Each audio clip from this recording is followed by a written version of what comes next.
जवळपास गेल्या 4 महिन्यांपासून दोन्ही राष्ट्रवादी एकत्र येणार असल्याच्या चर्चांना जोर आलेला पाहायला मिळतोय। अर्थात विधानसभेच्या निवडणुकीनंतर हे दोन्ही गट एकत्र येतील अशी शक्यता वर्तवली जात होती आणि विशेष करून जेव्हा शरद पवार यांची एक मुलाखत आली, त्या मुलाखतीत शरद पवार यांनी जे मुद्दे उपस्थित केले त्या मुद्द्यांच्या आधारावर दोन्ही राष्ट्रवादी एकत्र येण्याचा अगदी जवळ असल्याचं देखील बोललं गेलं। पण असं असूनही अजूनही कोणताच ठोस निर्णय, ठोस भूमिका किंवा दोन्ही पक्षांकडून ठोस काही वक्तव्य होत नाहीयेत।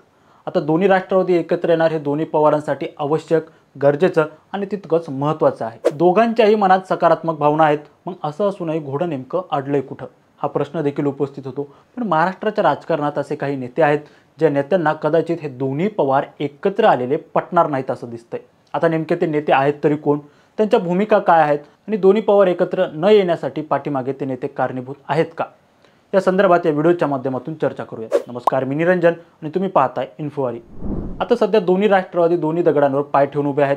म्हणजे एक राष्ट्रवादी महाविकास आघाडीमध्ये तर दुसरी राष्ट्रवादी महायुतीमध्ये आहे। गरज पडली तर कोणी कधीही कोणाचीही मदत घेऊ शकतो, संघटनात्मक पातळीवर देखील त्याचा फायदा उचलू शकतो। पण आता निवडणुका झाल्या आहेत, पुढच्या 5 वर्षाचा पक्षाचा प्रवास ठरलेला आहे, त्या अनुषंगाने दोघांनी एकत्र येऊन काम करणं सोयीस्कर ठरू शकतं।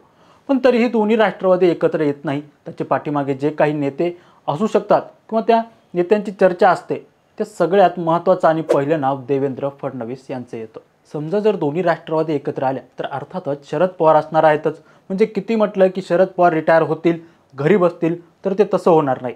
राजकारणात प्रत्यक्ष सहभाग एक वेळेस नसला तरी सामाजिक पातळीवर देखील त्यांचं काम सुरूच असणार आहे आणि सामाजिक कार्याच्या माध्यमातून अप्रत्यक्षरित्या ते राजकारणात देखील असणार आहेत। अशा वेळी देवेंद्र फडणवीस यांच्यावर एक प्रकारे अदृश्य हस्तक्षेप असू शकतो, याची जाणीव देवेंद्र फडणवीस यांना आहे। कारण आज विरोधी भूमिका असल्याने शरद पवारांची गोष्ट ऐकावीच लागेल असा त्यांच्यावर दबाव नाही, किंबहुना ते सरळ सरळ टीका करू शकतात। पण जर दोन्ही राष्ट्रवादी एकत्र आल्या तर मात्र तसं होणार नाही आणि साहजिकच त्यांच्या कार्यक्षमतेवर यामुळे मर्यादा देखील येऊ शकतात असं देखील बोलले जाते। त्यातलं दुसरं नाव म्हणजे प्रफुल्ल पटेल। त्याचं कारण असं की काही नेत्यांची महत्त्वाकांक्षा ही राज्य पातळीवरच्या राजकारणात असते, तर काही नेत्यांची राजकीय महत्त्वाकांक्षा ही केंद्र पातळीवरची असते। म्हणजे सुप्रिया सुळे जशा केंद्रात काम करत होत्या आणि अजितदादा राज्यात काम करत होते, म्हणजे तशा त्यांच्या महत्त्वाकांक्षा होत्या। आजही सुप्रिया सुळे दिल्लीत सक्रिय जास्त आहेत, पण गट पडल्यानंतर जे महत्त्व दिल्लीमध्ये सुप्रिया सुळे यांना होतं ते महत्त्व आज प्रफुल्ल पटेल यांना मिळाले। कारण त्यांच्या गटाचे दिल्लीतले वरिष्ठ म्हणून तेच आहेत। त्यामुळे पक्षाच्या दृष्टिकोनातून काही निर्णय घ्यायचा असेल तर कोणतीही भूमिका असेल तर केंद्राच्या राजकारणात प्रफुल्ल पटेल हेच महत्त्वाचं नाव आहे। पण जर दोन्ही गट पुन्हा एकत्र आले तर आज जी जबाबदारी मिळालेली आहे किंवा जे स्थान मिळालेलं आहे ते स्थान मिळणार नाही। अर्थातच ते सगळे गणित सुप्रिया सुळे यांच्या बाजूला जातील। यातलं तिसरं नाव म्हणजे सुनील तटकरे। सध्या राष्ट्रवादी अजित पवार गटात सुनील तटकरे यांचं एक वर्चस्व आहे। प्रदेशाध्यक्ष म्हणून त्यांच्याकडे अनेक जबाबदाऱ्या देखील आहेत।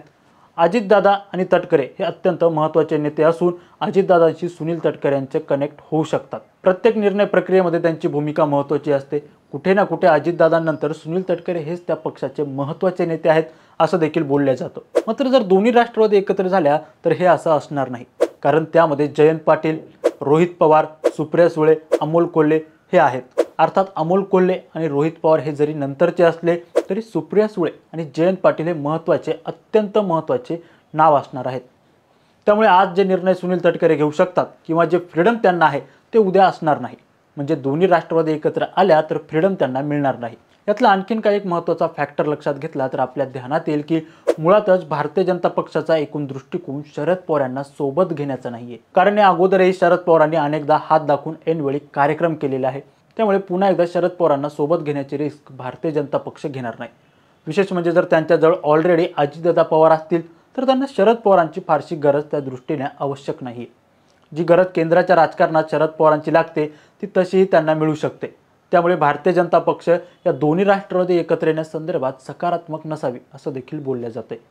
आता खरोखरच हे नेते याला कारणीभूत असू शकतात का, किंवा या व्यतिरिक्त असे कोणते नेते आहेत की या दोन्ही राष्ट्रवादी एकत्र येण्याला विरोध करू शकतात, यावर तुमची प्रतिक्रिया काय हे कमेंट करून नक्की कळवा आणि आमचे चॅनल इन्फोवारीला लाईक, सबस्क्राईब आणि शेअर करायला विसरू नका। तुर्तास खूप खूप धन्यवाद।